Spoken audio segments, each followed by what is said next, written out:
యేసుక్రీస్తు పరిశుద్ధ నామములో మీకు శుభములు. ప్రియులరా, దేవుని మహాకృపను బట్టి ఆదికాండాన్ని ధ్యానం చేసుకుంటున్నాం.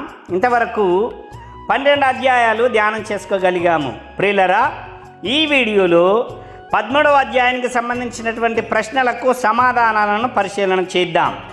ఒక మాట గమనించండి ప్రియులరా, వీడియోలు చూసేటటువంటి వారు సరదా కోసము, కాలయాపన కోసము వీడియోలు చూస్తూ ఉంటారు. దయచేసి ఈ వీడియోలను అలాంటి ఉద్దేశంతో చూడకండి. ఎందుకంటే మీ ఆత్మలను రక్షించుటకు శక్తిగల వాక్యమును సాత్వికముతో, దీన మనసుతో అంగీకరించాలి, ఆస్వాదించాలి, అపేక్షించాలి. అప్పుడే మీ ఆత్మలను రక్షించుటకు శక్తి కలిగినదిగా వాక్యం పనిచేస్తుంది. కనుక మీరు ఎంపీఆర్ మెసేజ్ అనే యూట్యూబ్ ఛానల్లో ప్రసారం అవుతున్నటువంటి ఈ వీడియోలు సరదా కోసము, కాలయాపన కోసము చూడకండి. ఒకవేళ అలాంటి పద్ధతిలో మీరు చూస్తూ ఉంటే చూడటం మానేయండి. దేవుడు నాకు ఇచ్చినటువంటి భారము, బాధ్యత, మీరు సర్వలోకమునకు వెళ్ళి సర్వ సృష్టికి సువార్తను ప్రకటించండి. నమ్మి బాప్తిసం పొందినవాడు రక్షింపబడును, నమ్మని వానికి శిక్ష విధింపబడునని ఆయన ఇచ్చినటువంటి ఆజ్ఞకు లోబడి పని చేస్తున్నాను. కనుక ఎంత ప్రయాసపడుతున్నానో అది దేవుడు చూస్తూ ఉన్నాడు. కనుక ప్రియులరా, ఈ ప్రయాస వ్యర్థం కాకూడదు అని అంటే వీడియో చూస్తున్న నీకు, నీ ఆత్మకు మేలు జరగాలి. కనుక వీడియో చూస్తున్నప్పుడు సరదా కోసము, కాలయాపన కోసము చూడకుండా మనసు పెట్టి విని ఆత్మీయ మేలు పొందాలని మనవి చేస్తూ ఉన్నాను. ప్రకటన గ్రంథంలో దేవుడు చెప్పాడు, ఈ ప్రవచన వాక్యములను చదువువాడు, చదివి విని గ్రహించి వాటి ప్రకారము నడుచుకుని వారందరూ ధన్యులు అని చెప్పాడు. అంటే చదివేవాడు, చదువు రాకపోతే వినేవాడు, చదివి విని గ్రహించేటటువంటి వారు మాత్రమే ధన్యులవుతారు. ఆ జాబితాలో నీవు ఉండాలి అనంటే నీవు ఖచ్చితంగా మనసు పెట్టి వినాలి, గ్రహించాలి, సత్యమందు స్థిరపడాలి అని ప్రేమతో నీకు మనవి చేస్తున్నాను. మంచిది, అంశంలోనికి వెళదాం. ఆదికాండము 13వ అధ్యాయము సంబంధించినటువంటి ప్రశ్నలకు సమాధానాలను చూద్దాం. మొదటి ప్రశ్న, అబ్రాము ఐగుప్తు నుండి ఎక్కడికి వెళ్ళాడు? అబ్రాము ఐగుప్తు నుండి ఎక్కడికి వెళ్ళాడు? అబ్రాము ఐగుప్తు నుండి నెగేలునకు వెళ్ళెను, అనగా దక్షిణ పాలస్తీనాకు వెళ్ళాడు. నెగేలునకు వెళ్ళాడు అంటే దక్షిణ పాలస్తీనాకు వెళ్ళాడు. రెండవ ప్రశ్న, ఐగుప్తు నుండి నెగేలునకు ఎవరెవరు వెళ్ళారు? ఐగుప్తు నుండి నెగేలునకు ఎవరెవరు వెళ్ళారు?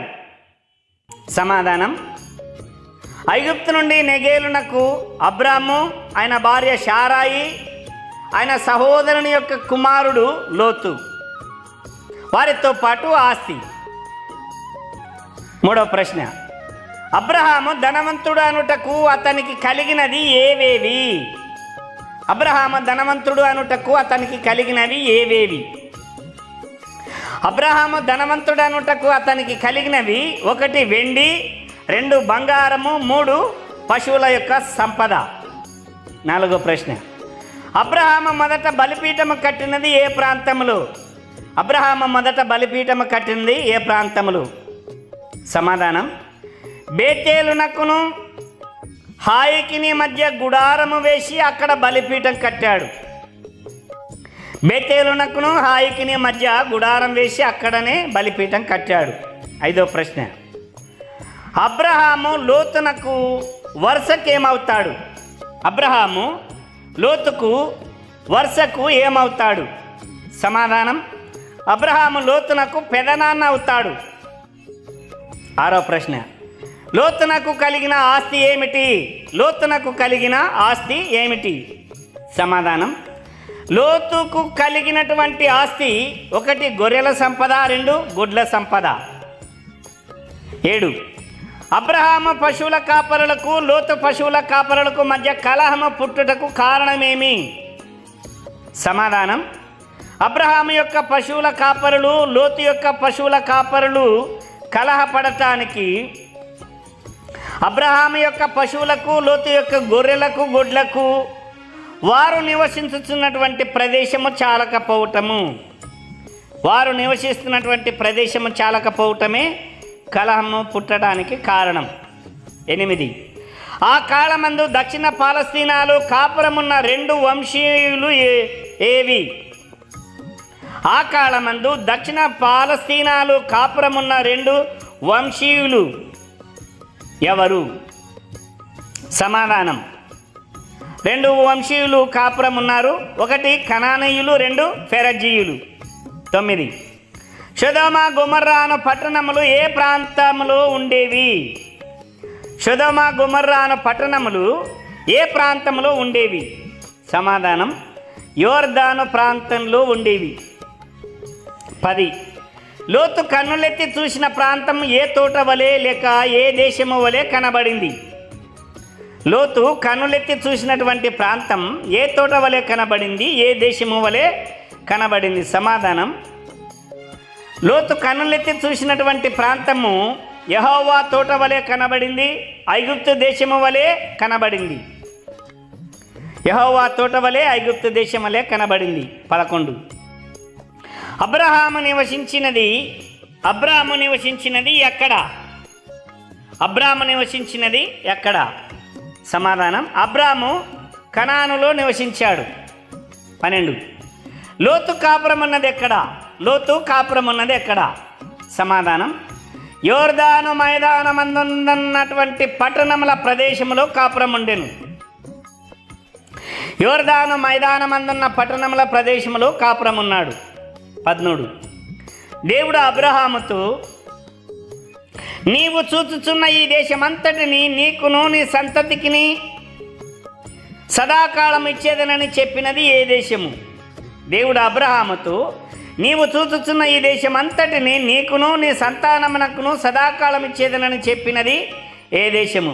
సమాధానం, కనాను దేశము. 14, అబ్రహాము తన గుడారము తీసి స్థిరపరుచుకున్నటువంటి ప్రాంతం ఏది? అబ్రహాము తన గుడారమును తీసి స్థిరపరుచుకున్నటువంటి ప్రాంతం ఏది? సమాధానం, హెబ్రోనులో స్థిరపరుచుకున్నాడు. హెబ్రోనులో స్థిరపరుచుకున్నాడు. అందున మమ్రే దగ్గర ఉన్నటువంటి సింధూర వృక్షవనములో దిగి అక్కడనే నివాసం చేశాడు. 15, మోరే లేక మమ్రే అను పేర్లు వ్యక్తికి సంబంధించినవా లేక ప్రాంతానికి సంబంధించినవా? మోరే లేక మమ్రే అను పేర్లు వ్యక్తి పేరా లేక ప్రాంతం పేరా? సమాధానం, మోరే లేక మమ్రే అను పేరు వ్యక్తి పేరే. ఇతడు అమోరీయుడు. 16, ఈ అధ్యాయంలో ఎన్ని వచనాలు ఉన్నాయి? ఈ అధ్యాయంలో ఎన్ని వచనాలు ఉన్నాయి? సమాధానం, ఈ అధ్యాయంలో 18 వచనాలు ఉన్నాయి. ప్రియులరా, వీటితో పాటు మీరు వాక్యాన్ని ధ్యానం చేయండి. ఇంకా అనేక ప్రశ్నలు వస్తాయి. ఆ ప్రశ్నలకు సమాధానాలను అన్వేషిస్తూ దేవుని యొక్క దీవెనలు పొందాలని మనవి చేస్తున్నాను. దేవుడు అట్టి కృప మీకు దయచేయును గాక. ఆమేన్.